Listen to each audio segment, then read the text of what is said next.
Bien, mesdames et messieurs, bonjour à tous. Merci d'être venus nous rejoindre pour cette conférence sur l'évolution du droit d'auteur à la création culturelle générée par l'IA. Bienvenue à tous ceux qui sont bien sûr en face de moi et bienvenue à tous ceux qui ne peuvent pas et qui sont en ligne. Merci de nous avoir rejoints. Sans plus attendre, je vais passer la parole à Nathalie Tissot, qui est vice-rectrice dans notre université, qui va nous dire quelques mots. Bienvenue.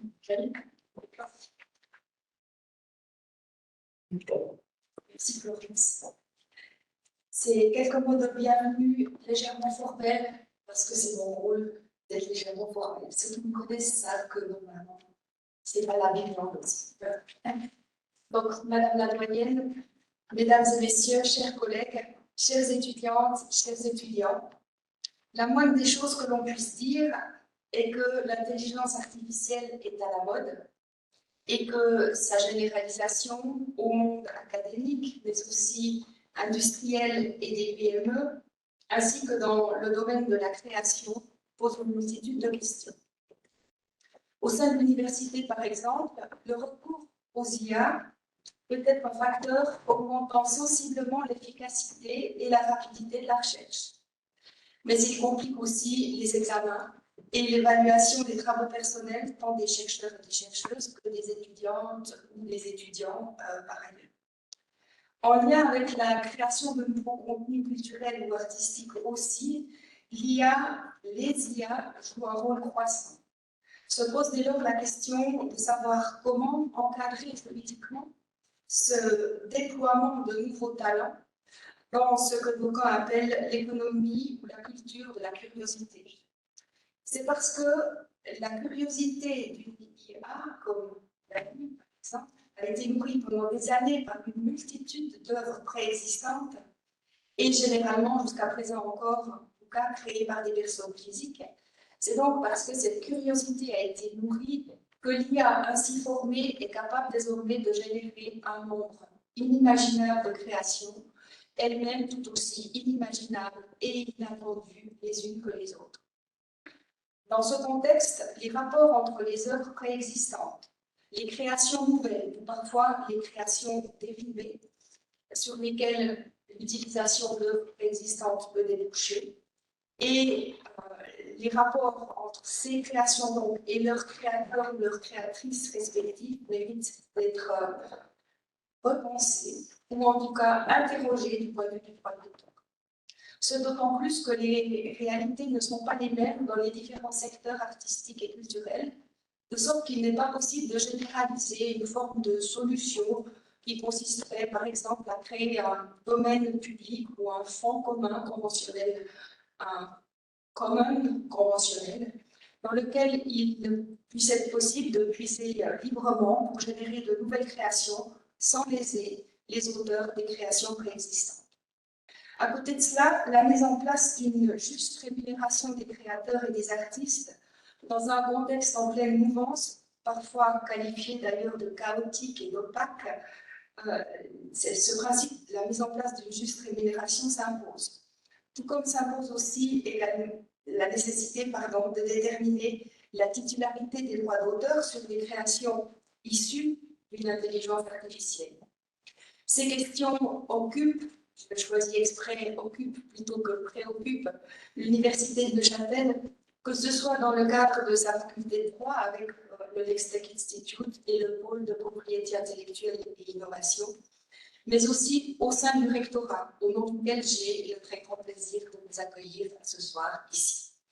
C'est au nom du rectorat aussi que j'aimerais remercier la professeure Guillaume, cofondatrice du Lextech Institute et initiatrice de la conférence de ce soir, tout comme je remercie mes collègues, le professeur Vincent Savadé du pôle de propriété intellectuelle et innovation et Yannick Benamou de l'Université de Genève, d'avoir accepté de se prêter à l'exercice de réflexion auquel nous allons nous livrer ce soir. Je vous souhaite à tous et à toutes de passer un très bon moment et de partage, je l'espère, autour de réflexions intéressantes. Je vous remercie.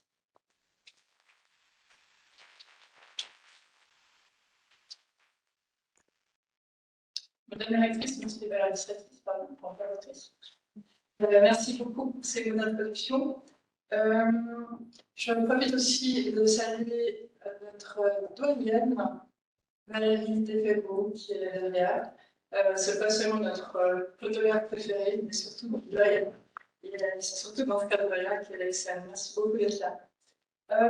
Donc, je vais vous dire quelques mots d'introduction concernant la thématique de ce soir.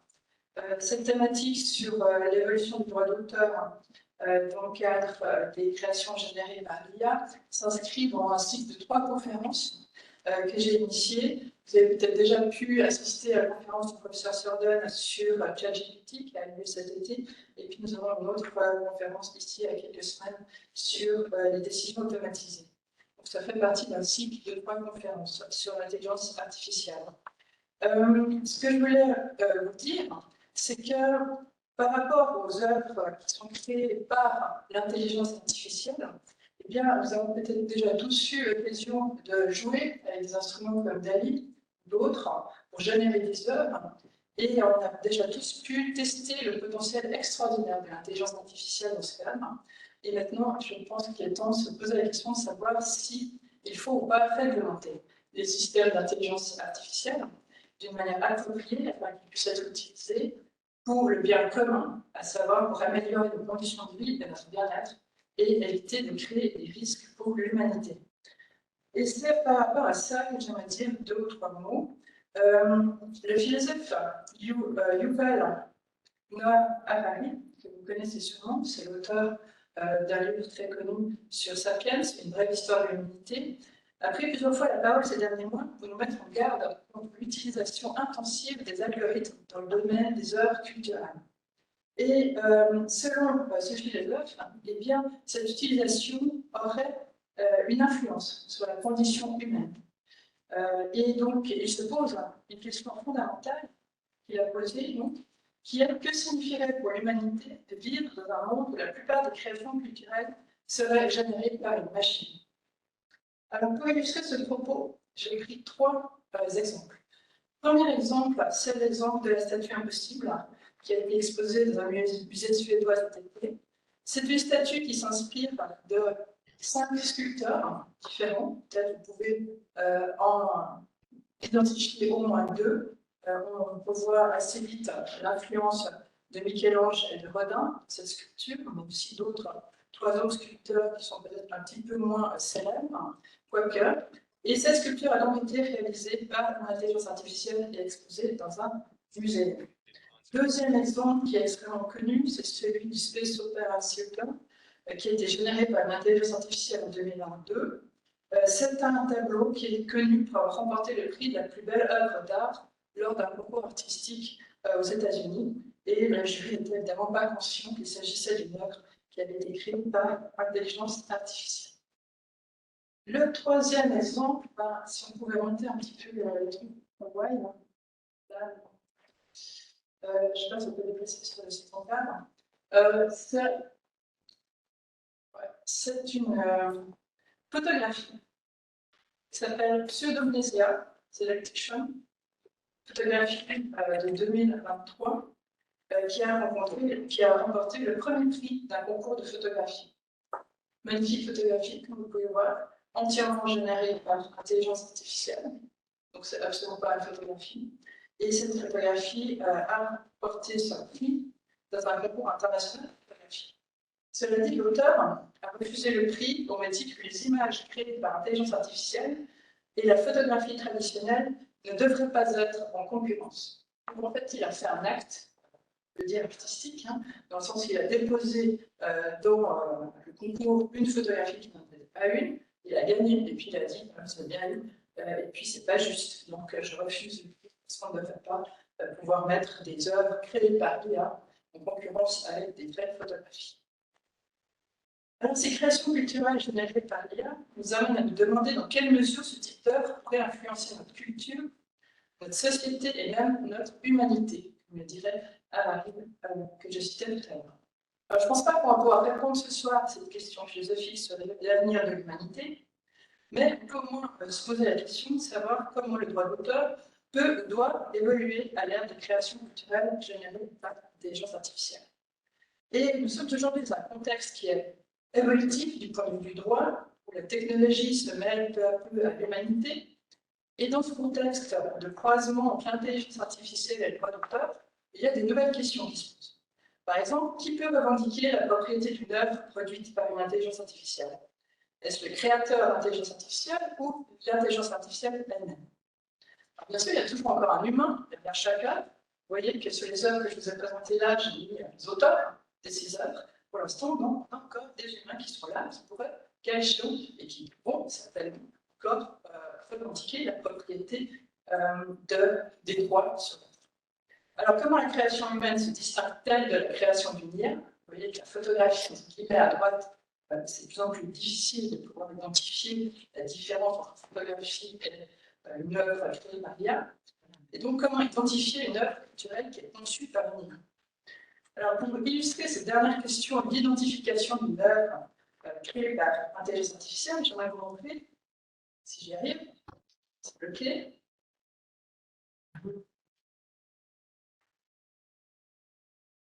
Voilà, merci. 4 images. Est-ce que quelqu'un peut me dire qui est l'auteur de ces images? Oui. Banksy, exactement. Donc, vous avez ici 4 images de Banksy. Sont connues. Et donc, on peut s'interroger la question de savoir comment identifier une œuvre culturelle conçue par une IA. Pourquoi je dis ça? Parce qu'évidemment, il y a un faux. L'une de ces œuvres n'est pas un Banksy, mais elle a été créée. Constantine Ferrara ce matin avec Dali. Bravo. Alors, quel est le faux? Quelle est l'œuvre qui n'est pas un Banksy? Autrement dit, l'œuvre que vous ne pouvez pas voir sur un mur. En haut à droite. En haut à droite, me dit-on? En bas à gauche. En bas à gauche. Alors évidemment, celle de en haut à gauche et en bas à droite, tout le monde les connaît. Ils sont hyper connus. Alors, en bas à gauche ou en haut à droite? Ou les deux?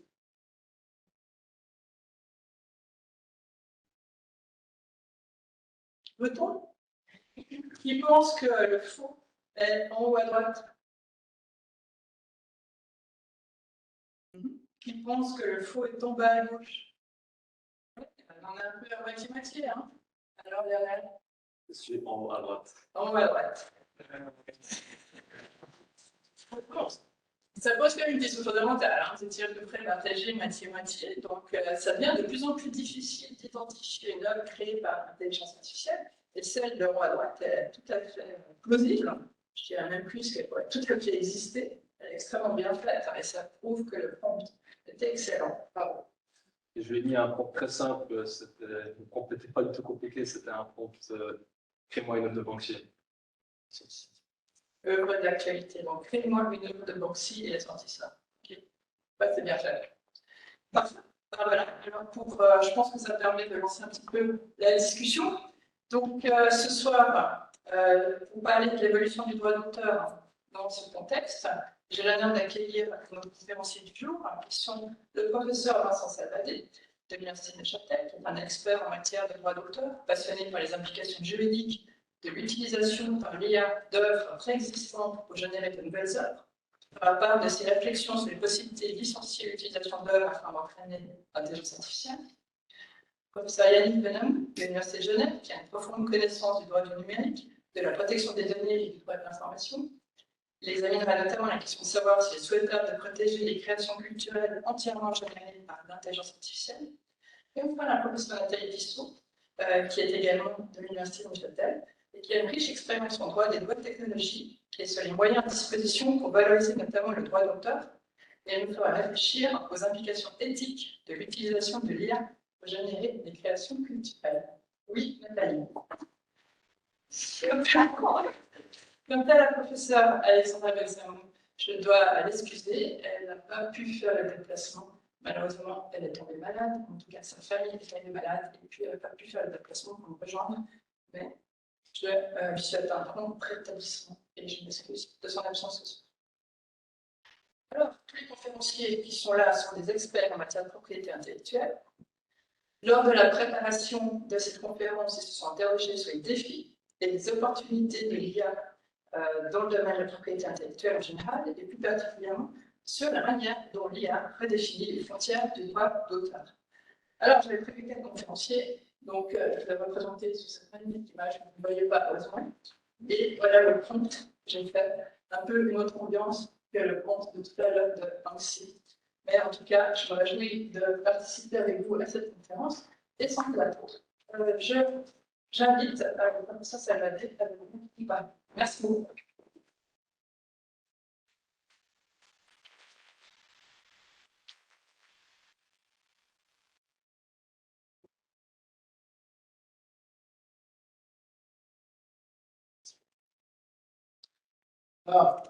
Bonsoir à toutes, bonsoir à tous. Alors, comme Florence l'a indiqué, je vais m'intéresser particulièrement aux questions de droit d'auteur qui concernent l'utilisation d'œuvres préexistantes par l'intelligence artificielle.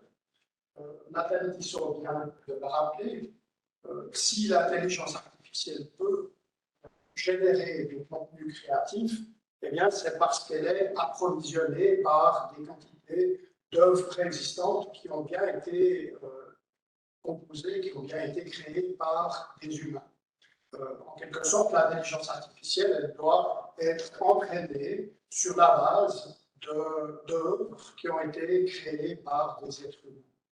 Par conséquent, il y a deux types de questions qui se posent en matière de droit d'auteur. Il y a tout d'abord la situation en droit d'auteur pour l'utilisation d'œuvres préexistantes, ce qu'on appelle les questions liées à l'input. Et deuxième type de question qui peut se poser, c'est celle qui concerne la situation en droit d'auteur pour le résultat généré par l'intelligence artificielle, c'est-à-dire par l'output. Alors, je vais, pour ma part, m'intéresser surtout à la première situation, les questions de droit d'auteur liées à l'utilisation d'œuvres préexistantes pour l'input. L'utilisation d'œuvres préexistantes pour entraîner l'intelligence artificielle, elle implique souvent une reproduction de ces œuvres. La reproduction, elle peut être permanente. Par exemple, lorsque on confectionne un dataset, un jeu de données qui servira ensuite à l'entraînement de l'intelligence artificielle, ou alors, les reproductions, elles peuvent aussi être provisoires, c'est-à-dire avoir lieu uniquement à titre transitoire dans le cadre du procédé technique de création par l'intelligence artificielle. Alors, comme il y a des reproductions, eh bien, on doit se demander si le droit exclusif de reproduction est en jeu, le droit qui est prévu en Suisse par l'article 10 alinéa 2 du traité. Alors, cette question est discutée à l'étranger, il y a notamment des procès aux États-Unis pour savoir si le droit de reproduction est en jeu. En Suisse, je crois qu'on doit constater que le droit de reproduction est conçu de manière très large, ce qui fait qu'il devrait, ce droit de reproduction, être mis en jeu par les reproductions réalisées dans le cadre du processus d'entraînement de l'intelligence artificielle. Ce droit devrait être en jeu, sauf si on est en présence d'une exception légale au droit d'auteur qui neutralise quelque part le droit de reproduction. Alors, est-ce qu'il y a une telle exception? Est-ce qu'il y a certaines exceptions qui peuvent rentrer en jeu? L'une des exceptions à laquelle on peut penser, c'est celle de l'article 24b de la loi sur le droit d'auteur, qui permet le text and data mining, c'est-à-dire la fouille de texte et de données. C'est une nouvelle exception qui a été introduite dans la loi sur le droit d'auteur par la révision de 2020. Alors, est-ce que cette exception est applicable? Eh bien, il faudra répondre négativement dans la plupart des cas. Pourquoi? Parce que, en Suisse, l'exception de text and data mining, elle ne couvre que les reproductions qui sont réalisées à des fins de recherche scientifique. Et les reproductions destinées à entraîner l'intelligence artificielle, elles peuvent avoir également des fins beaucoup plus larges scientifiques, ça peut être des fins esthétiques, ça peut être des fins commerciales, etc. Donc, les fins de recherche scientifique ne sont pas toujours réalisées, loin s'en faut. Je pense que pour les reproductions réalisées à titre permanent, je ne vois pas d'autres exceptions qui pourraient éventuellement rentrer en ligne de compte. En revanche, pour les reproductions qui sont réalisées à titre provisoire, là, on peut se poser la question de savoir si l'exception de l'article 24A de la loi sur le droit d'auteur est applicable. C'est une exception qui permet les reproductions transitoires dans le cadre d'un procédé technique. Là, je pense que cette exception n'est pas non plus applicable, parce qu'il y a une des conditions pour que l'exception soit applicable, c'est que les copies ne doivent pas avoir de signification économique indépendante. Et pour les ayants droit, je pense qu'il faut constater que les reproductions ont une signification économique indépendante. C'est aussi l'avis du professeur Chapillot qui a publié un article sur la question très récemment dans la cycle. En effet, il y a une signification économique indépendante pour les ayants droit, puisque, étant donné que la copie est nécessaire pour que l'intelligence artificielle puisse générer des contenus utilisables commercialement, eh bien, finalement, il est légitime que les ayants droit souhaitent en tirer un revenu, c'est-à-dire participer au succès commercial réalisé en fin de compte grâce à leurs œuvres, ou alors obtenir une compensation financière parce que l'intelligence artificielle va générer des contenus qui, quelque part, va leur faire concurrence, leur prendre des parts de marché. J'ouvre une parenthèse pour signaler qu'en droit européen, il y a également une exception pour le texte et le data mining, et la fouille de textes et de données est autorisée en droit européen plus largement qu'en Suisse, puisqu'elle est autorisée aussi dans d'autres cas que la recherche scientifique. Donc là, la disposition d'exception, elle pourra s'appliquer à l'input en cas de création par l'intelligence artificielle.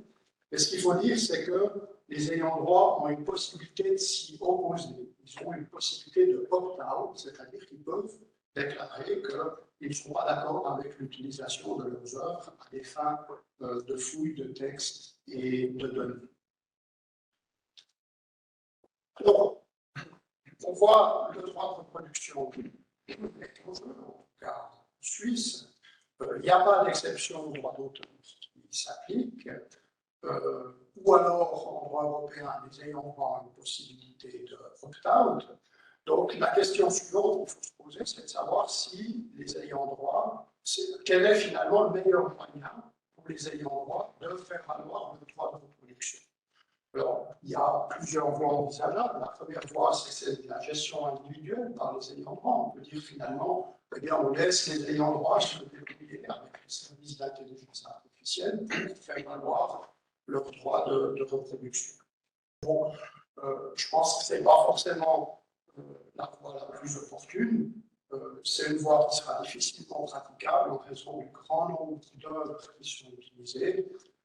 C'est clair que la plupart des ayants droit ne sauront finalement même pas que leurs œuvres sont utilisées pour entraîner l'intelligence artificielle. Et puis, les services d'intelligence artificielle, s'ils veulent respecter le droit d'auteur, on peut exiger de leur part qu'ils contactent les millions d'ayants droit partout dans le monde. Donc, le système de la gestion individuelle ne me paraît pas praticable. J'ouvre aussi une parenthèse pour signaler qu'en Europe, il y a un projet de loi sur l'intelligence artificielle qui prévoit des obligations de transparence à charge des systèmes d'intelligence artificielle générative, obligations de transparence qui les obligent à publier des informations détaillées sur l'utilisation d'œuvres protégées par le droit d'auteur. Donc cette obligation de transparence, peut-être qu'elle permettra à certains grands ayants droit de mieux faire valoir leur droit d'être informés et puis de prendre contact avec les services d'intelligence artificielle. Et disons que pour les ayants droit de taille moyenne qui sont moins équipés, je doute que ce soit suffisant pour assurer un respect efficace du droit de reproduction.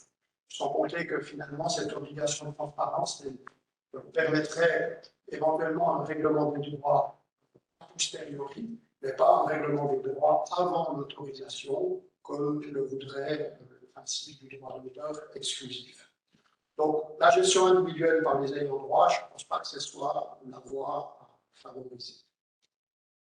Alors, si la gestion individuelle n'est pas favorisée, on peut penser à la gestion collective des droits, plus particulièrement à la gestion collective obligatoire. C'est la solution logique lorsque la gestion individuelle est difficile ou impossible en raison du grand nombre d'œuvres utilisées. Le principe de la gestion collective obligatoire, c'est de dire, puisque la gestion individuelle n'est pas praticable, on oblige les ayants droit à passer par une société de gestion collective pour faire valoir leur droit, à passer par l'intermédiaire d'une société comme la SUSA, etc. Et puis, ça rend le système plus praticable, puisque les utilisateurs ou les utilisatrices n'ont plus qu'à contacter un nombre limité de sociétés pour obtenir des licences. Et puis, les sociétés de gestion, elles peuvent, elles, donner des autorisations globales pour tous les répertoires. Donc, c'est une voie qui est envisageable, mais c'est une voie alors qui nécessiterait ensuite une modification législative, et il n'est pas certain que les ayants droit soutiennent telle solution. Pourquoi? Parce que, quelque part, elle équivaudrait à les exproprier d'une partie de leur droit. On admet, la jurisprudence admet que les sociétés de gestion collective, elles n'ont pas d'obligation de contracter avec les utilisateurs ou les utilisatrices, mais elles n'ont pas l'obligation de donner une autorisation d'utiliser les œuvres. En revanche, ils doivent quand même le faire si l'utilisateur ou l'utilisatrice est prêt à payer la redevance tarifaire. Donc, lorsque l'utilisateur est disposé à payer, qu'il est solvable, ben là, les sociétés de gestion doivent accorder les autorisations nécessaires. Par conséquent, les ayants droit ils seraient spoliés finalement de leur droit de veto, de leur droit de s'opposer à l'utilisation de leurs œuvres pour l'entraînement de l'intelligence artificielle. Et là, je pense que ce droit de veto, quelque part, il est légitime parce qu'on assiste à des créations par l'intelligence artificielle qui peuvent porter concurrence aux ayants droit, qui peuvent leur prendre des parts de marché. Donc, quelque part, il est légitime aussi d'admettre que les ayants droit puissent dire non, et puis, quelque part, faire le nécessaire pour continuer à pouvoir exercer de la protection. Donc, je ne suis pas certain que la gestion collective obligatoire soit la voie à favoriser. Il y a une troisième voie à laquelle on peut penser, c'est celle de la licence collective étendue. Ça, c'est une nouvelle institution qui est prévue, qui a été introduite en Suisse également dans la révision de la licence collective étendue, c'est une institution qui est connue de longue date par les pays d'Europe du Nord, par exemple, et puis qui permet aux sociétés de gestion d'accorder des autorisations globales valables pour tout un répertoire, toute une catégorie d'œuvres, également pour le compte d'ayants droit qu'elles ne représentent pas sur une base contractuelle. En quelque sorte, avec la licence collective étendue, les sociétés de gestion sont autorisées à pratiquer la gestion d'affaires sans mandat, qui est prévue par le Code des obligations. Alors, en Suisse, il y a des conditions pour qu'une licence collective étendue puisse être délivrée. Je ne rentre pas dans les détails faute de temps, mais je pense qu'il y a de bons arguments pour dire que ces conditions pourraient être réalisées, en tout cas dans certains cas. Alors, l'avantage de la licence collective étendue, c'est qu'elle permet une centralisation des droits, comme la gestion collective obligatoire. Mais alors, en cas de licence collective étendue, les ayants droit conservent une possibilité de opt-out. l'article 43A, alinéa 4 de la loi le dit clairement, les ayants droit qui ne sont pas d'accord avec la licence collective étendue ont la possibilité de se retirer de la licence et de convenir d'une licence séparée à d'autres conditions, ou alors de faire valoir leur droit de veto, de s'opposer à l'utilisation. Pour cette raison, la voie de la licence collective étendue, c'est finalement une voie qui pourrait probablement être plus facilement acceptée par les ayants droit que la voie de la gestion collective obligatoire. Puis, cette solution de la licence collective étendue, elle aboutirait somme toute à une situation semblable à celle du droit européen, puisque les ayants droit auraient une possibilité de opt-out, mais alors avec l'avantage que pour ceux qui n'exercent pas leur opt-out, il y aurait une rémunération, une compensation financière, tandis qu'en Europe, les ayants droit qui n'exercent pas de opt-out doivent supporter que leurs œuvres soient utilisées gratuitement sans compensation financière. Donc, je pense que la voie de la licence collective étendue peut être une voie à examiner. Pour terminer, et puis pour faire le lien avec la présentation de Yannick tout à l'heure, je relève aussi que l'utilisation d'œuvres préexistantes pour entraîner l'intelligence artificielle peut, dans certains cas, conduire à une violation de ce qu'on appelle le droit moral des auteurs. Ce serait le cas si le caractère individuel de certaines œuvres utilisées pour l'input se retrouve dans le résultat généré par l'intelligence artificielle. Dans ce cas-là, il y aurait une violation de ce qu'on appelle le droit à l'intégrité de l'œuvre. Pour simplifier un petit peu, il y aurait un plagiat commis non pas par l'humain, mais commis par l'intelligence artificielle. Là, contre ce plagiat, les ayants droit doivent avoir la possibilité d'intervenir, de se défendre. Mais je pense que les voies prévues par la loi actuelle sont probablement suffisantes pour cela. Les moyens de droit utilisables contre un plagiat commis par l'humain peuvent aussi être appliqués au plagiat commis par l'intelligence artificielle. Voilà ce que je voulais vous dire s'agissant de la situation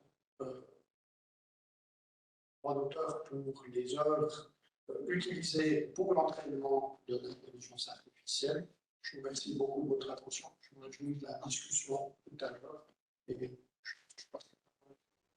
Oui, merci beaucoup. Ça va vite. Professeur Benamou, je vous laisse enchaîner. Et puis, après la présentation du professeur Benamou, on aura une discussion générale à laquelle vous pouvez tous participer, notamment aussi les personnes en ligne. Donc, vous pouvez déjà préparer vos questions à l'un ou l'autre des intervenants ou vos interventions de manière globale. Je te laisse la parole. Bien, bonjour à toutes et tous.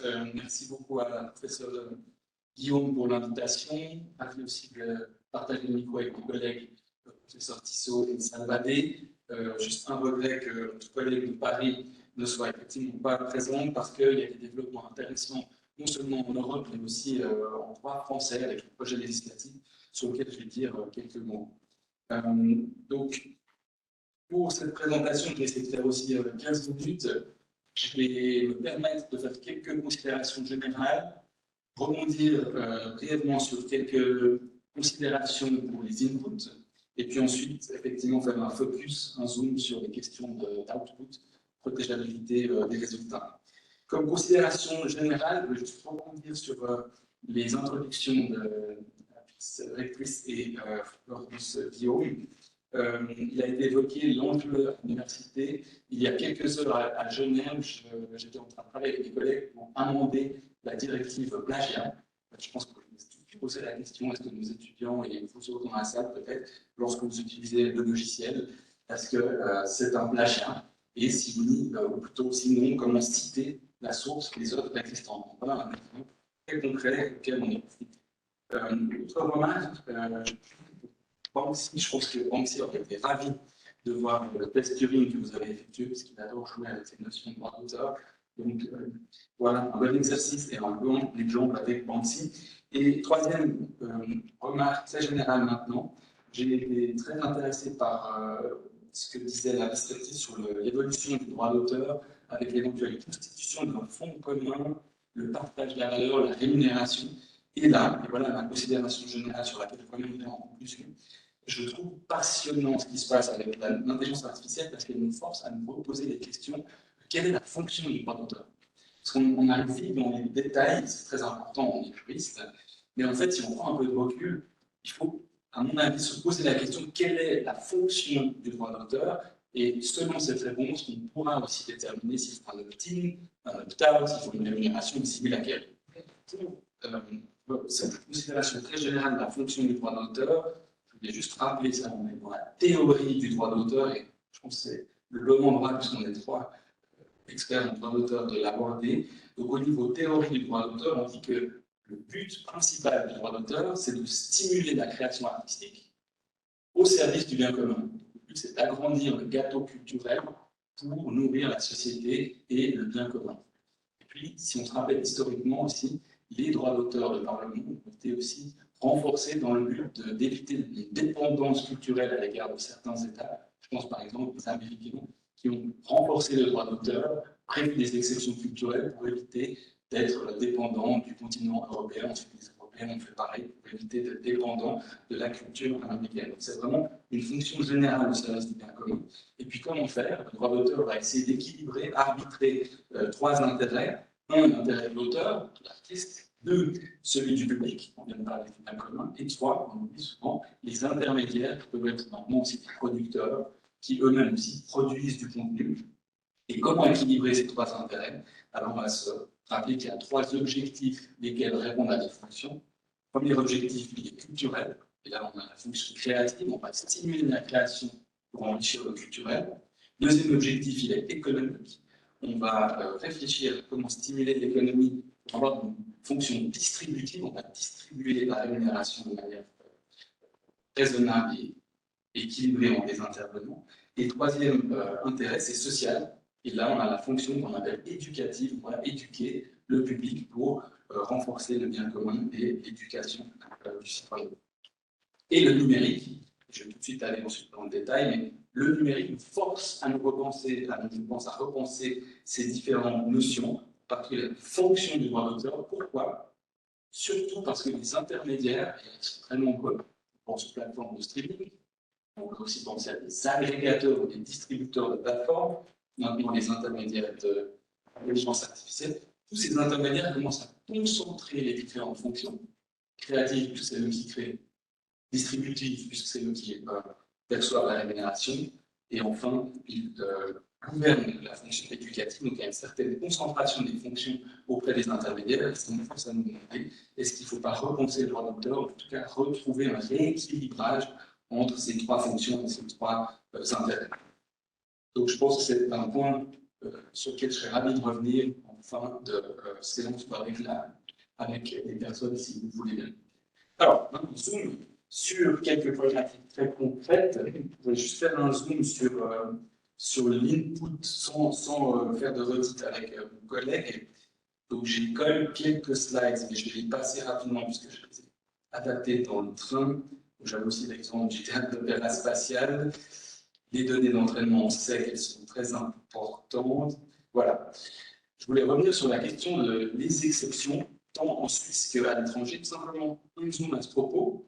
Une question qui est très délicate pour ces exceptions de droit d'auteur dites de text and data mining, c'est effectivement en Suisse, elles sont limitées à des fins de recherche. Et si vous allez voir le message du Conseil fédéral, on nous dit qu'est-ce que recherche? C'est une recherche systématique de nouvelles connaissances. Et en plus, le message nous dit personne qui fait de la recherche, souvent il poursuit plusieurs buts simultanément. Elle peut faire de la recherche, mais aussi elle peut avoir un but commercial.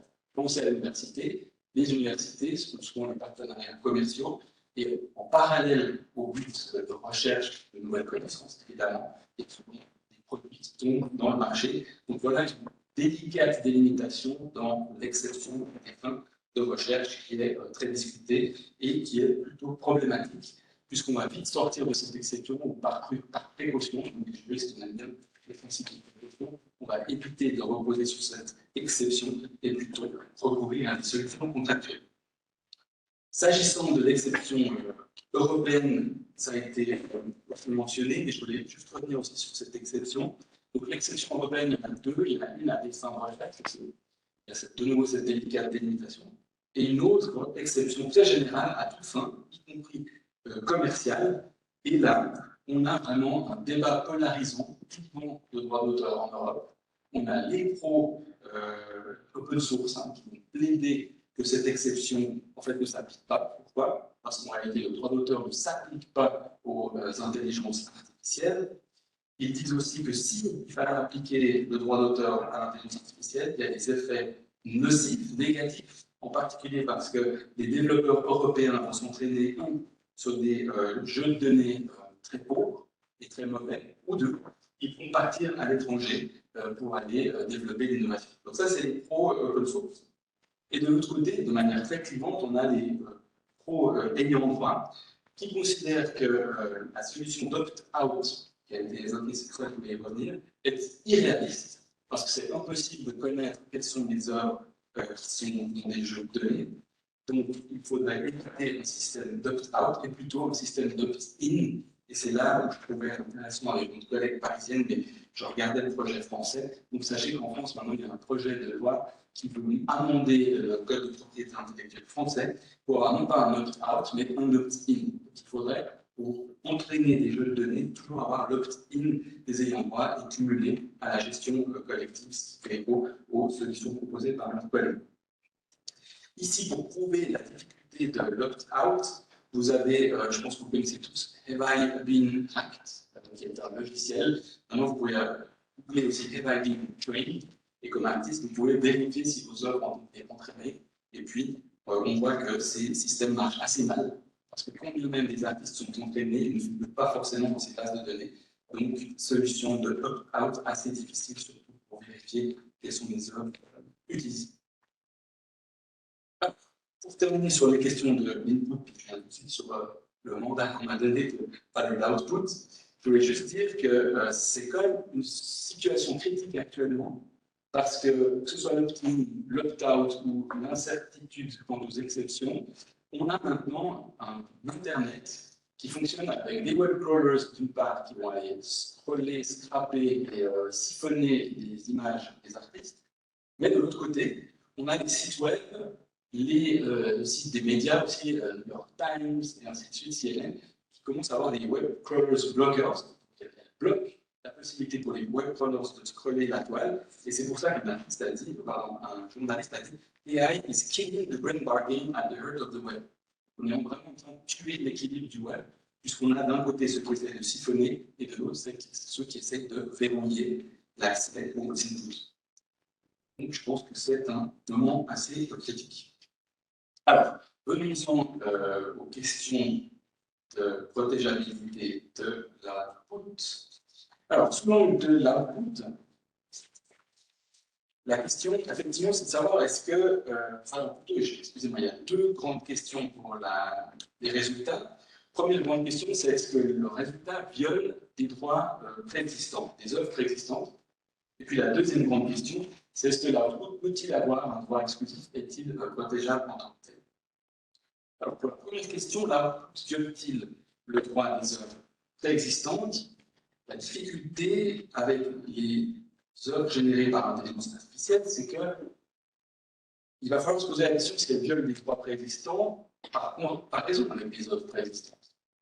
Et comme ça a été démontré, je crois, avec Banksy, ou je crois que vous avez montré les 4 exemples que tu as montrés, souvent c'est plutôt les 4 exemples, pardon, avec comment ça s'appelle cette photographie, pseudomnésia.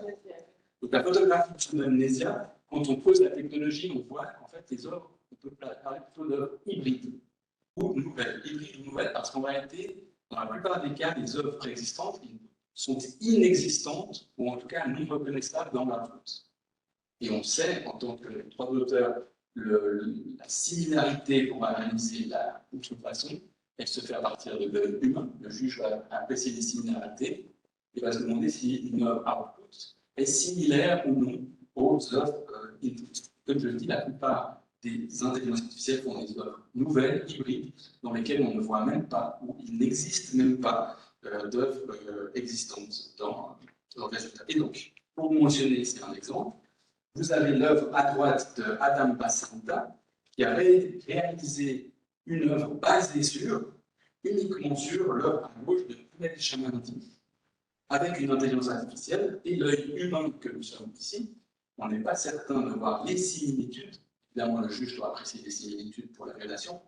Mais si vous faites cette appréciation de similarité avec un logiciel, le logiciel nous dit qu'il y a 85,81% d'œuvres d'input qui sont dans la boîte. Donc vous voyez l'enjeu. Le juge humain, nous autres, n'avons pas forcément le réflexe de considérer qu'il y a une similitude, tandis que un robot, une machine pourra, avec précision, considérer qu'il y a similitude.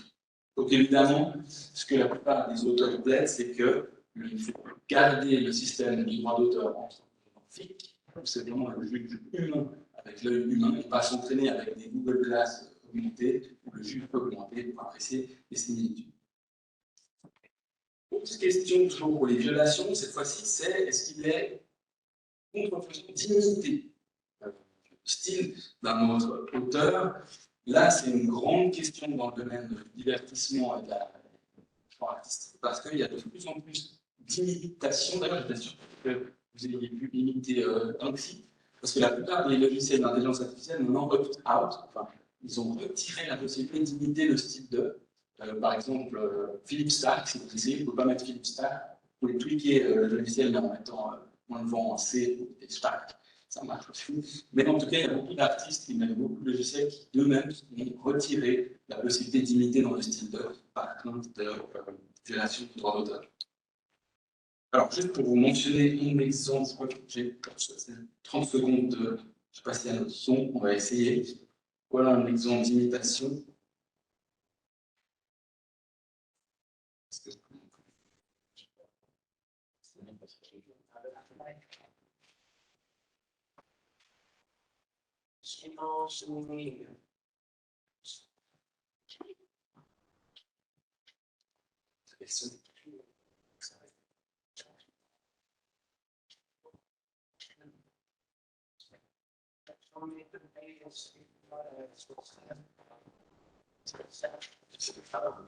C'est vraiment juste pour vous montrer, donc voilà un morceau qui a été imité par Grove, quelque chose, j'ai oublié son nom d'artiste, de plagieur, qui a utilisé des logiciels pour imiter la voix de Drake et de Weeknd pour faire ce morceau Earth on My Sleeve.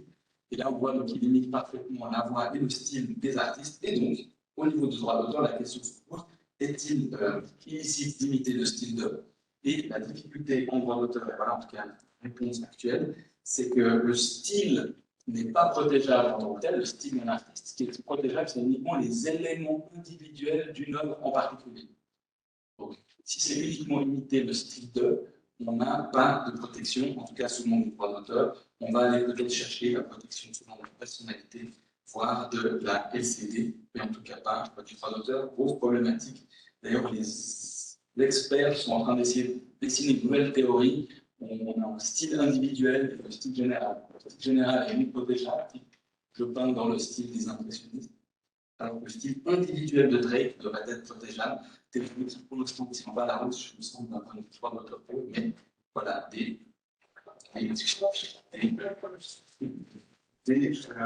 auteurs essayent de réaliser l'exercice. Alors, deuxième question, j'aurais terminé avec ça, c'est l'output est-il protégeable? C'est vraiment la question que tout le monde se pose. Donc, premier réflexe, c'est que seuls les humains peuvent être créateurs d'œuvres protégées par le droit d'auteur.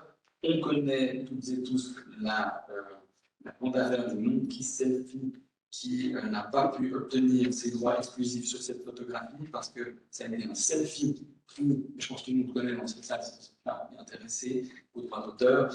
Donc, dans tous les cas, cette jurisprudence a permis de rappeler que seule une personne physique, et pas un singe, donc ni un robot, est protégeable en tant qu'œuvre du droit d'auteur, et donc, en l'absence de créateur physique, personne physique, la création tombe est dans le domaine public.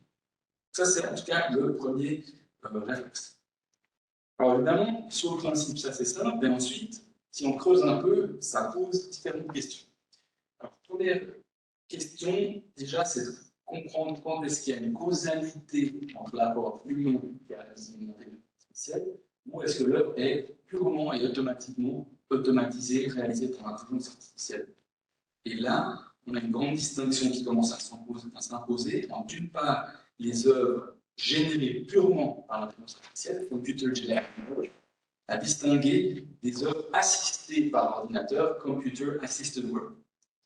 La première catégorie, elle est générée automatiquement sans intervention humaine, on va dire qu'elle tombe dans le domaine public, alors que la deuxième catégorie, on ne fait que s'assister de l'ordinateur, et là, elle est protégeable sous l'angle du droit d'auteur. Pensez l'exemple typique que beaucoup d'auteurs mentionnent, c'est prendre un pinceau à l'époque pour faire un tableau. Le pinceau est l'équivalent d'une intelligence artificielle. Aujourd'hui, ou plutôt pardon, il y a 10 ans, si vous prenez Photoshop, vous utilisiez Photoshop pour améliorer vos photos de vacances, et bien aujourd'hui c'est pareil pour certains, l'intelligence artificielle n'est qu'un outil d'assistance pour réaliser des œuvres. Alors, ça c'est le principe, mais si on creuse sur la jurisprudence, on commence à avoir des réponses assez claires, en tout cas aux États-Unis, parce qu'aux États-Unis, c'est parfait que vous ayez mentionné le théâtre d'opéra spatial que vous voyez juste en bas, qui a été mentionné en introduction. Donc c'est cette œuvre qui a gagné le concours artistique en Arizona sauf erreur. Et donc à gauche, vous voyez l'œuvre automatiquement générée de Midjourney, donc Jason Allen a utilisé Midjourney. Et à droite, vous voyez en quelque sorte la post-production de Jason Allen, parce qu'il a ajouté Gigapixel AI, c'est un logiciel pour améliorer l'image, et puis également Photoshop pour avoir un rendu plus précis, et enfin il a imprimé sur toile. Donc à gauche, l'œuvre générée automatiquement, à droite, la post-production de Jason Allen. Voilà, et donc si on se base sur la jurisprudence, c'est la décision du tribunal, de l'Office américain des droits d'auteur qui enregistre les œuvres pour avoir une meilleure protection, l'Office américain a dit. La première, donc à gauche, elle est non protégeable parce qu'elle est automatiquement générée avec un simple prompt, alors qu'à droite, il y a une réelle post-production humaine et donc une plus-value, un apport créatif de l'artiste et donc elle est protégeable. Ce que j'ai trouvé très intéressant dans cette affaire, c'est que ce qu'a dit l'Office américain, on va peut-être en discuter dans cette salle, ce qui était très pertinent, apparemment, c'était le côté contrôle. Et l'Office a dit, avec l'IA, il y a un côté aléatoire, donc c'est, je crois, Lionel, qui a réalisé Banksy de façon aléatoire, vous allez donner un compte assez banal. Le logiciel a fait ça de façon aléatoire, alors que pour l'Office, il faut un certain contrôle sur la post-production. La notion de contrôle me semble importante pour admettre, en tout cas aux États-Unis, la protection. Alors, pour conclure, je reviens sur mes considérations générales de l'équilibre du droit d'auteur entre les trois intérêts et les fonctions, celui de l'auteur, celui du public et celui des intermédiaires. En revenant à cette question, est-ce qu'on n'a pas un déséquilibre avec une concentration du pouvoir au sein des intermédiaires, de l'intermédiation, ce qui nécessiterait effectivement d'agir, en tout cas au sens du droit d'auteur, pour rééquilibrer. Et là, il y a différentes pistes qui ont été évoquées. J'en mentionne encore quelques derniers. Donc, il a été évoqué opt-in, opt-out. Au-delà de la gestion collective, opt-in ou opt-out, on peut aussi se poser la question de taxer l'intermédiation, vraiment taxe, on n'est plus dans le pur droit d'auteur, mais on vient taxer le chiffre d'affaires des intermédiaires, quitte à le reverser dans un pot commun. Ça, c'était une introduction de la distributrice. Deuxième, ça je trouve vraiment passionnant, il y a des auteurs qui plaident qu'on est tous des digital laborers, on devient tous des artistes, ou en tout cas des artisans du numérique, en cliquant et en entraînant le web. Et donc peut-être qu'il faudrait une répartition de la valeur avec le public également, digital labor. Et dernière piste, c'est à mon avis les contrats couplés avec la technologie, que ce soit blockchain ou d'autres technologies qui permettent la traçabilité. Et je pense que par contre, là, en tout cas, on va aboutir à de très nombreuses solutions. Je vous rejoins de la discussion et je vous remercie pour votre attention.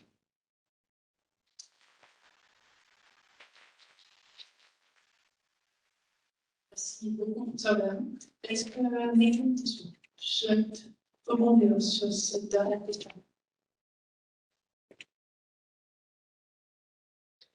Peut-être sur la manière dont c'est la fonction des intermédiaires qui concentrent désormais, le rôle des intermédiaires qui concentrent désormais les fonctions créatives, de distribution et d'éducation du valeur.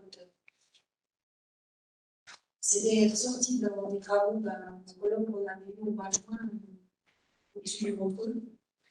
Et on avait discuté et réfléchi en se disant que la manière de peut-être minimiser ce problème-là, ce serait d'augmenter la transparence, en particulier la transparence des recommandations. Vous avez des organismes qui vous proposent des listes de chiffres à écouter, par exemple. Si vous êtes flemmard, vous écoutez la liste qu'on vous propose, vous ne la reconfigurez pas en fonction de vos choix ou de vos personnels, parce que c'est plus simple.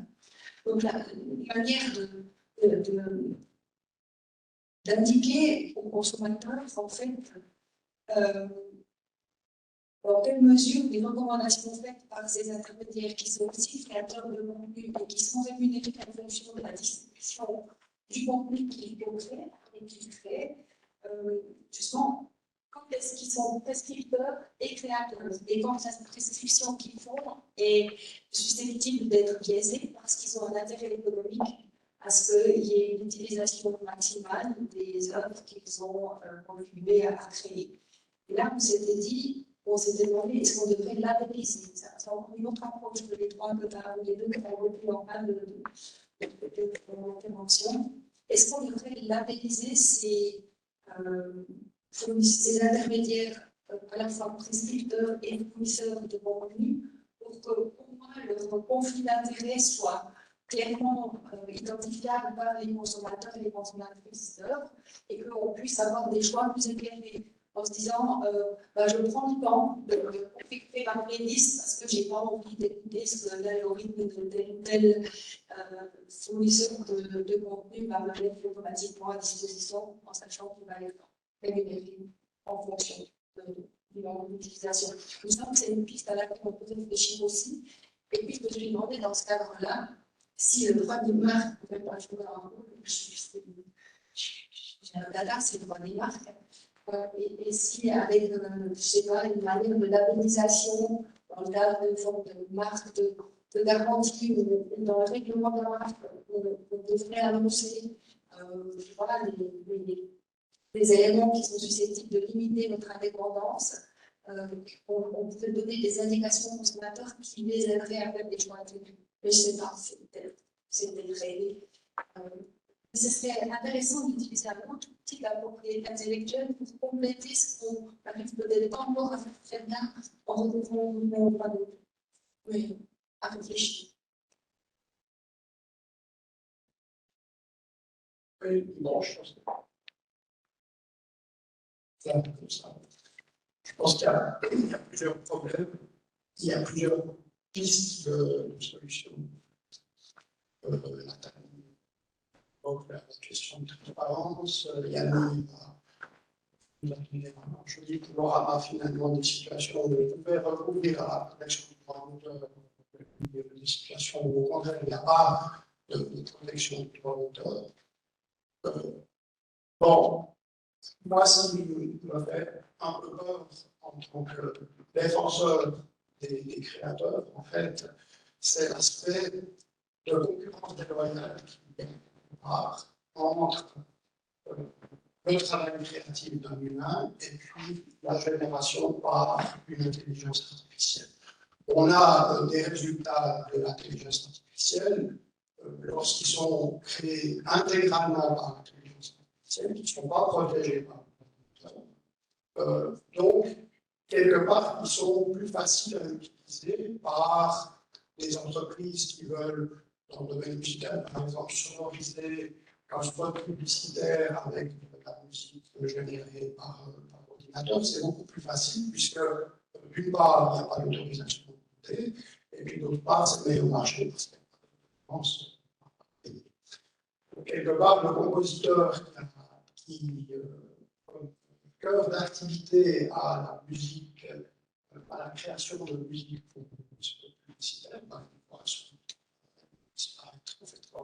nouveau, c'est l'intelligence artificielle elle menace des places de travail, mais est-ce que le but du droit d'auteur, comme tel que rappelé par Yannick, qui est de stimuler la création au service du bien commun, il n'est pas quelque part là de faire en sorte qu'il y ait, de rééquilibrer les choses, de faire en sorte qu'il n'y ait pas cette concurrence déloyale de l'intelligence artificielle par rapport à l'humain.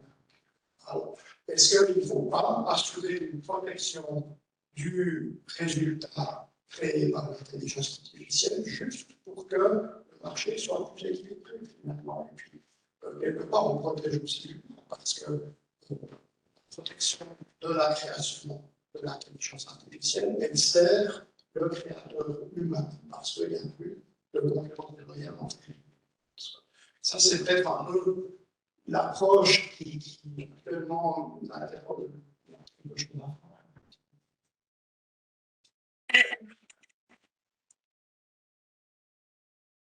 Juste brièvement, et voilà, c'est pas possible d'ouvrir la discussion avec vous, mais là, on est quand même toujours en train de raisonner protection, droit exclusif et protection, et je l'entends bien, mais je pense que c'est important de se questionner avec cette fonction de droit d'auteur au service du bien commun, et se demander aussi si vraiment taxer, rémunérer davantage, prévoir de la gestion collective, en tout cas si elle est efficace, oui. Si elle ne l'est pas, c'est peut-être pas en tout cas la bonne piste pour davantage de création au service du bien commun.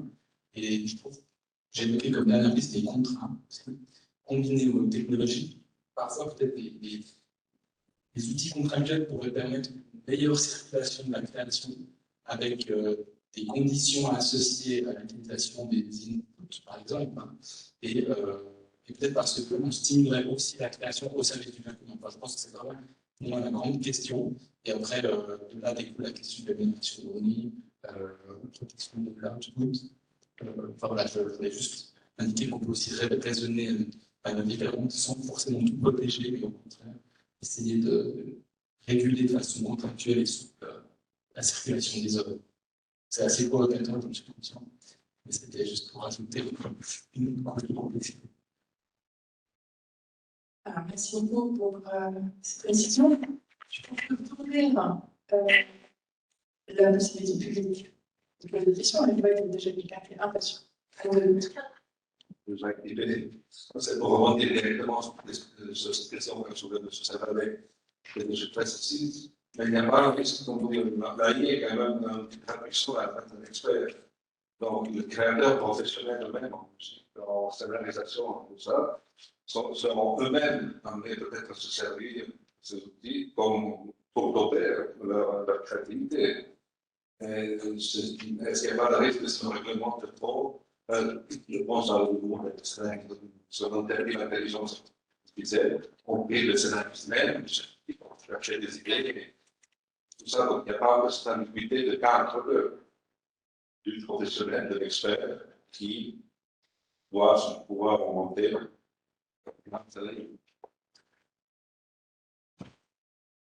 Oui, moi je pense qu'effectivement il y a une certaine ambiguïté, c'est vrai. Mais quelque part, bon, il vient exposer à quel point il faut faire la différence entre la situation où on est 100% par l'intelligence artificielle, qui n'est pas protégée par le droit d'auteur, et puis la situation où on a un auteur qui utilise l'intelligence artificielle comme outil de création. Dans ce cas-là, il peut y avoir une protection dans le droit d'auteur. Et c'est quand même relativement théorique, cette distinction. Je pense qu'elle va quand même probablement évoluer, disparaître quelque part. Comment est-ce qu'on peut faire la différence entre l'utilisation de l'intelligence artificielle comme instrument et puis l'utilisation 100% par l'intelligence artificielle? Je suis un praticien. Si j'ai un résultat qui est commercialisé, et puis qu'il faut savoir d'emblée, est-ce que ce résultat a été créé par la machine, est-ce que le résultat a été créé par l'humain, est-ce que l'humain a utilisé l'intelligence artificielle comme instrument ou pas? Moi, j'ai un problème de praticabilité par rapport à ça. Comment est-ce qu'on fait la différence? Et puis, comment est-ce qu'on exerce les droits d'auteur avec de telles interrogations? D'un point de vue pragmatique, je me dis que ça serait peut-être plus sens, quelque part, était traité de la même manière. Et puis, on ne fasse pas de différence entre des cas qui, en pratique, sont très difficiles à distinguer. Justement, mais est-ce qu'il y a vraiment quelque chose de fondamentalement nouveau? Tous les exemples qu'on a vus faits par ailleurs, très bien fait par disons, vous auriez pu monter un artiste local, vous lui avez dit fais-moi un Bansky, il aurait fait exactement la même chose, et nous l'aurions rendu par l'intelligence artificielle. Qu'est-ce qui change? Exactement. L'art contemporain, c'est un cycle qui il y a des artistes qui fabriquent eux-mêmes les œuvres, et il y en a plus beaucoup. Ils ont le concept et puis ils vont faire dans l'atelier, des designers qui sont arrivés du résumé, qui sont transformés en fontaine, ou des aspirateurs disposés dans une vitrine, ou je ne sais pas, ou de machines, ou de façon fixée à un ficelle qui fait une œuvre aléatoire, ou des giclées aléatoires sur une toile. Qu'est-ce qui est vraiment nouveau finalement? Ce qui change peut-être, à mon avis, brièvement, c'est peut-être la facilité d'utilisation. Le fait qu'on a un logiciel qui permet très rapidement à la de copier, etc. Ce n'était pas le cas avant, parce que le travail de l'artisan, quelque part, il faut plus de temps et plus d'investissement. Ça, cette rapidité, ça change. Facilité. Mais n'est-ce pas contemplé dans le droit d'auteur? Le droit d'auteur ne tient pas compte de vous êtes une facilité. C'est vrai que ça fait Non, parce que le fait que ça augmente la menace pour les auteurs de pouvoir. Parce que beaucoup plus de risques quelque part d'être plagié que. Bon, je vous rejoins, monsieur. Je trouve la notion de contrôle que j'évoquais, à mon sens, elle est logique. C'est-à-dire que si vraiment quelqu'un clique, il n'y a aucun contrôle et ça génère automatiquement, je trouve qu'il n'y a pas du tout d'abord. Enfin, finalement, s'il y a un certain contrôle, et ce sera le cas de la plupart des œuvres, je trouve que ça me fait sens. Et la plupart des œuvres seront créées par des artistes. Et je suis en tout cas pas du tout de ceux qui pensent au remplacement du travail des artistes. Je pense qu'au contraire, c'est vraiment une aide ou une assistance pour faire mieux, pour faire d'autres choses. Et il faut qu'il y ait une démarche artistique aussi. Et c'est ces artistes-là qui vont sortir du lot, pas du tout, en tout cas l'artiste lambda qui fait un prompt banal. D'ailleurs, j'ai compris avec les designers que la technique du prompt est appelée à disparaître. C'est de plus en plus des fondus avec des petites planètes qu'on régule des images. Et il y a en ce moment la technique du prompt, donc ça évolue très vite. Je pense que c'est vraiment une aide à la création. Et donc, effectivement, là, je te rejoins, la plupart des œuvres seront protégeables, surtout s'il y a un contrôle qui, dans le sens, qui parle.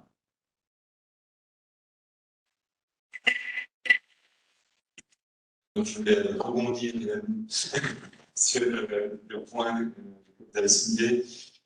Est-ce que le droit d'auteur finalement doit protéger le procédé, et on parle de procédé plus long par rapport à des procédés plus rapides, ou est-ce que finalement on doit réduire la du temps et les juges actuels doivent être capables de suivre en fait la technologie et peut-être plus rapide à rendre des jugements?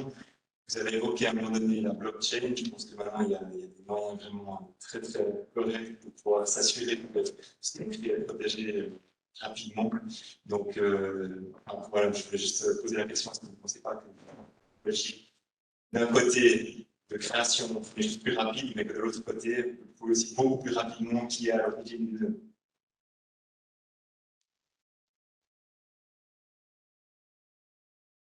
Alors, pour ma part, il faut bloquer les solutions blockchain parce qu'effectivement, je pense qu'il y a une facilité que ça permet d'avoir une traçabilité des œuvres, des usages, qui est par ailleurs, j'ai évoqué le projet de loi français, qui demande non seulement transparence, mais aussi traçabilité des inputs. Voilà un exemple de technologie qui pourrait concrétiser la disposition française, si elle est adoptée.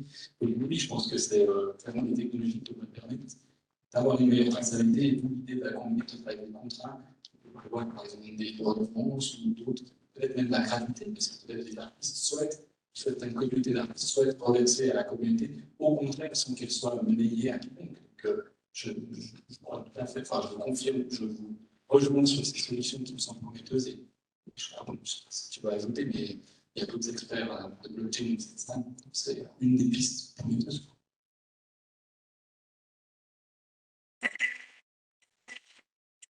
On a une question du chat. Est-ce qu'il y a eu déjà des jurisprudents en Suisse de cas de protection de l'œuvre privée assistée par l'IA générative?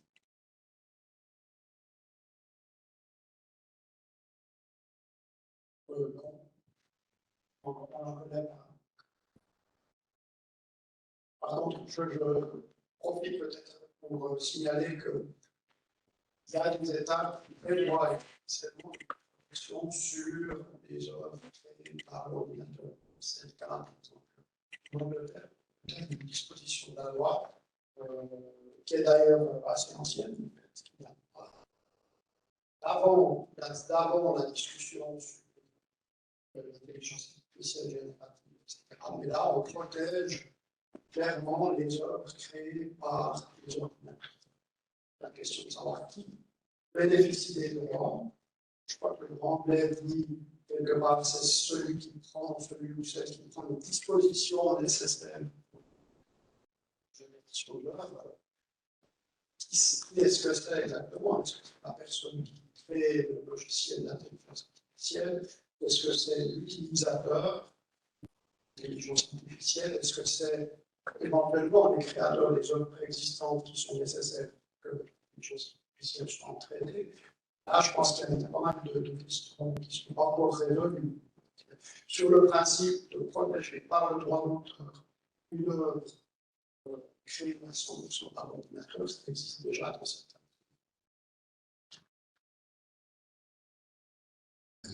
Je voulais d'abord remercier le professeur Bellamont pour son exposé qui m'a rassuré en tant que rédacteur culturel de la public. Je suis rassuré de savoir que je peux m'aider de l'intelligence artificielle pour pouvoir acheter mes rédactions. Mais il y a quand même une question moi, que je soulève. Je m'appuie beaucoup avec ChatGPT, c'est vraiment un outil de travail, ce n'est pas que j'appelle un collaborateur, c'est vraiment un collaborateur. Et j'ai un prompt que j'ai entraîné pendant des semaines, des mois, où je suis arrivé à un résultat où il est capable d'écrire quasiment à la perfection comme je le ferais naturellement. Que dit le droit dans ce cas-là? Parce que parfois, il y a dans ce genre de cas, c'est une IA qui génère le texte, mais c'est moi qui l'ai entraîné sur mes propres données. Donc, ça m'intéressait de savoir, dans ce genre de cas, qu'est-ce que dit le droit d'auteur ou que dit la loi sur ce genre de situation.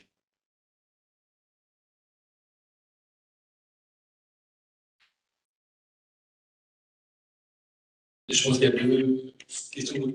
Une, c'est de savoir est-ce que votre prompt très sophistiqué après des heures d'entraînement a été protégé. L'autre question, c'est est-ce que l'œuvre qui est générée vous appartient et au contraire, elle ne tombe pas dans le domaine public, on elle siphonne vos données. C'est un petit peu les deux questions, je pense. Vous en avez une troisième?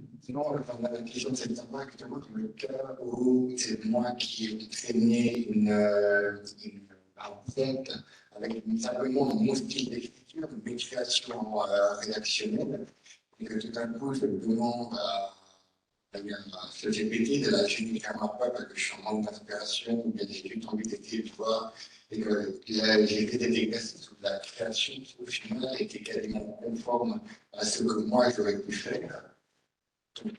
Est-ce que je pourrais protéger cela ou bien pas? Est-ce que ça peut être dans le domaine public?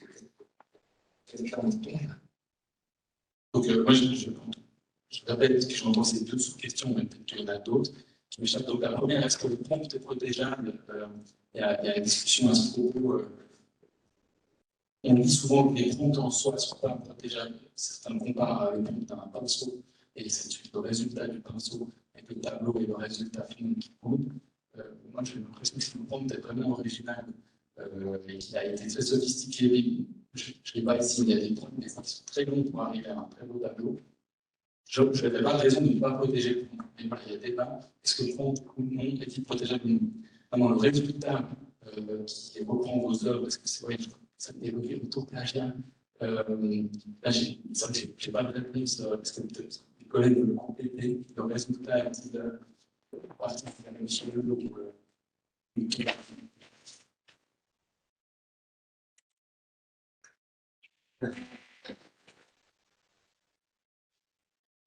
Ouais, disons, si je reprends si on reprend le raisonnement de Granotor sur le style c'est en fait dans le style de monsieur, et le droit d'auteur, j'allais dire, ne protège pas les œuvres qui sont dans votre style. En revanche, c'est des éléments individuels d'une œuvre que vous aurez réalisée protégeables. Dans ce cas-là, il faudra distinguer si votre résultat semble être comporter des éléments individuels d'une de vos œuvres individuelles. Si ce n'est pas le cas, votre style est non protégeable, c'est vrai que cette œuvre tombe dans le domaine public.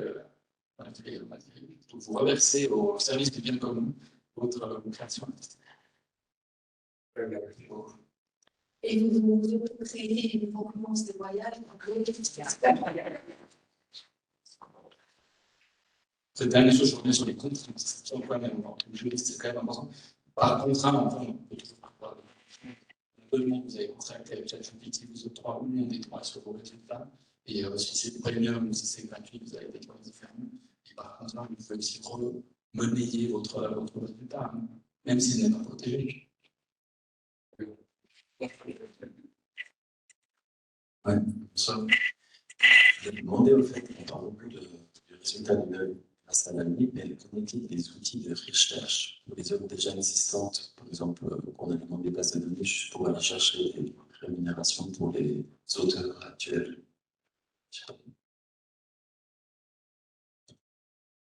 Si, vous pouvez préciser les workflows. Par exemple, je ne sais pas si on utilise une musique sur YouTube, on n'a pas les droits de taper dessus pour dire qu'on a la qualité de droit.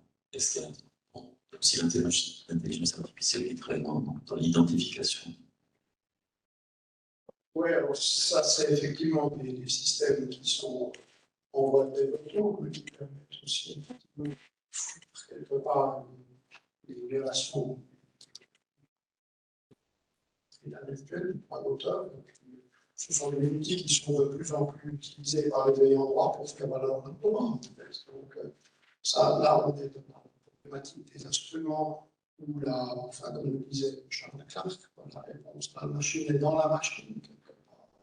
On a des systèmes qui permettent de suivre les œuvres et c'est devenu quelque chose de assez communément utilisé.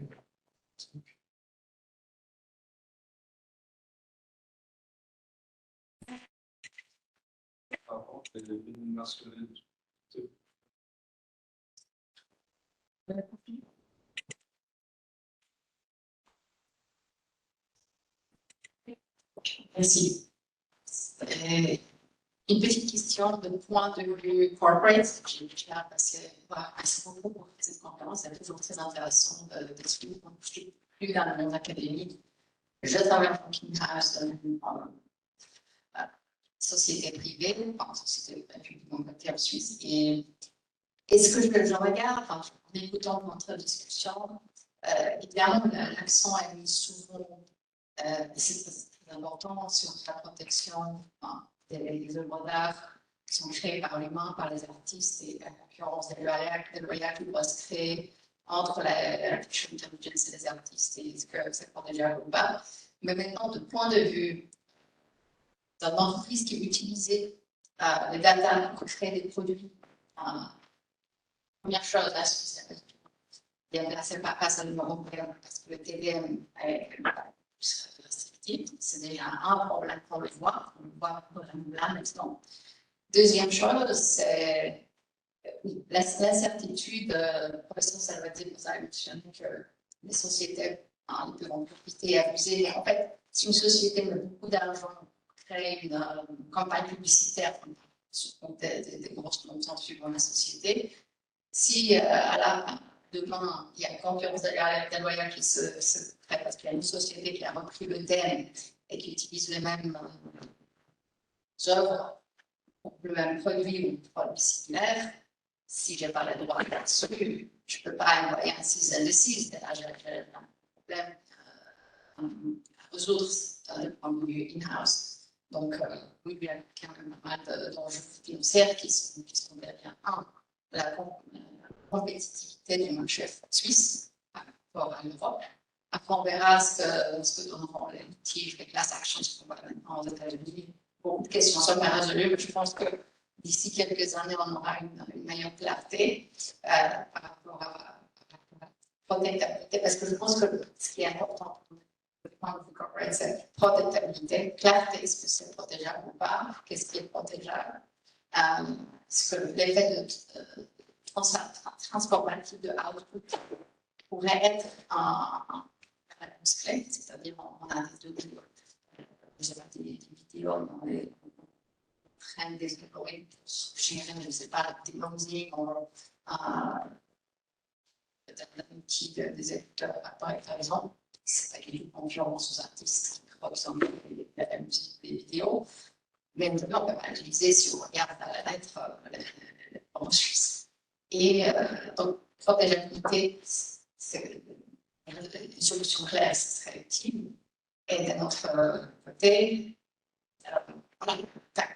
qui viennent, c'est important que ça soit un petit peu plus large, parce que sinon, on pourra perdre beaucoup sur la concurrence internationale. Le marché suisse va être moins intéressant. Peut-être un autre aspect de regarder ces questions. En tout cas, merci beaucoup pour cette commence, cette table intéressante. Une question. C'est une petite réaction. Moi, on regarde la nécessité de voir quelque part beaucoup plus de clarté sur ce qui est protégeable, pas protégeable. Bon, là, on parle des questions dans d'autres, mais dans d'autres exemples, si j'ai bien compris, une musique d'identification qui serait créée par l'intelligence artificielle, puis reprise par une autre entreprise à des fins de vente. C'est peut-être une problématique que c'est du droit d'auteur, ça peut être un clause variable. Il peut y avoir aussi d'autres domaines juridiques qui rentrent en application. On parle de la protectabilité. Après, sur la question du texte data mining, nécessité d'élargir l'exception en Suisse, moi je suis pas persuadé. Il peut aussi y avoir d'autres moyens qui rendent les choses praticables. On a parlé de la gestion collective, en fait. Si on peut obtenir des autorisations et des licences de manière, je dirais, praticable, quelque part, est-ce qu'on est vraiment obligé de dépouiller les auteurs de droit, de dépouiller les auteurs de rémunération, s'il y a d'autres moyens? On peut aussi alors positionner la Suisse comme un pays protecteur de la créativité, ce qui donne aussi un autre avantage.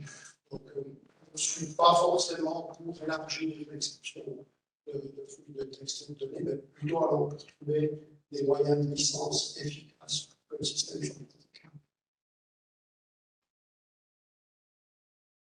Juste sur la possibilité pour l'entreprise de protéger un résultat issu d'une intelligence artificielle et qu'on voudrait utiliser pour individualiser les services publics. Je pense que rien ne s'opposerait à ce que ce résultat qui ne serait pas, en hypothèse, pas protégé par le droit d'auteur, puisse être enregistré comme marque. Marque sonore ou marque figurative, si c'est une création picturale, en bas design. Et à ce moment, c'est un autre point de droit qui permettrait d'atteindre l'effet économique que vous voulez. Et puis peut-être la concurrence déloyale si cette création a quand même nécessité que vous investissiez, comme monsieur qui a entraîné ChatGPT, que vous investissiez des moyens importants dans l'obtention du résultat que vous avez. Parce que s'il y a reprise de résultats et par d'autres façons qu'on sent soi-même les mêmes moyens pour obtenir ce résultat, ça trouve sous l'article 5NC, la concurrence déloyale, chez nous par exemple. Je ne sais pas si ça répond peut-être. Ce n'est pas dans le cadre du droit d'auteur, je suis bien d'accord, mais il y a d'autres outils dans la boîte à outils de la propriété intellectuelle qui peuvent trouver un livre dans ce. Et peut-être, donc, du point de vue de cette concurrence déloyale que l'IA représente par rapport à la création par les humains. Toujours en montrant qu'on avait réfléchi, on s'était dit, mais au fond, c'est dans la ligne de ce que tu as évoqué, Yannick, en fait d'accès à des créations réalisées par des algorithmes et qui circulent et qui sont utilisées, et utiliser le produit de cette taxe pour créer un fonds qui constituerait une nouvelle forme d'assurance sociale.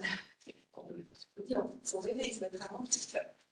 Une assurance sociale qui pourrait atténuer la difficulté de cette période de transition qu'on vit maintenant, où il y a vraiment, moi j'ai parlé avec des graphistes en particulier qui me disent, mais mon métier est foutu, parce que Dani, il arrive beaucoup mieux que moi. Et suivant ce que je lui demande, il réalise beaucoup plus vite et mieux que ce que je pouvais faire, les idées que j'avais. Donc il y a vraiment certains métiers qui présentent une concurrence qu'on peut qualifier de déloyale forte actuellement.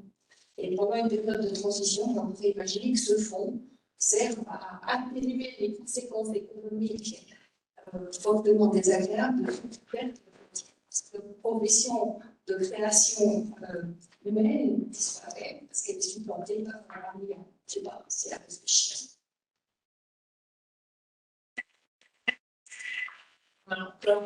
Une intervention, c'est juste. Bonsoir. Merci beaucoup pour votre intervention. Ça est bien illustré. Au fil des derniers développements, parfois, moi, mes conclusions, c'est que si c'était la force du droit d'auteur, de ses caractéristiques fondamentales, c'est que cette protection, elle s'ouvre, elle s'acquiert sans formalité. Et j'ai l'impression qu'aujourd'hui, c'est peut-être en fait sa grande faiblesse, parce que on n'arrive pas à savoir si, par exemple, les critères d'individualité sont remplis, ça pose des questions de réutilisation d'œuvres préexistantes. Et j'ai trouvé que votre exemple, M. Lenaud, était assez frappant par rapport à cette œuvre qui avait été créée justement et pour lequel, en fait, c'est passé des choses, si j'ai bien compris, dans l'office du copyright américain.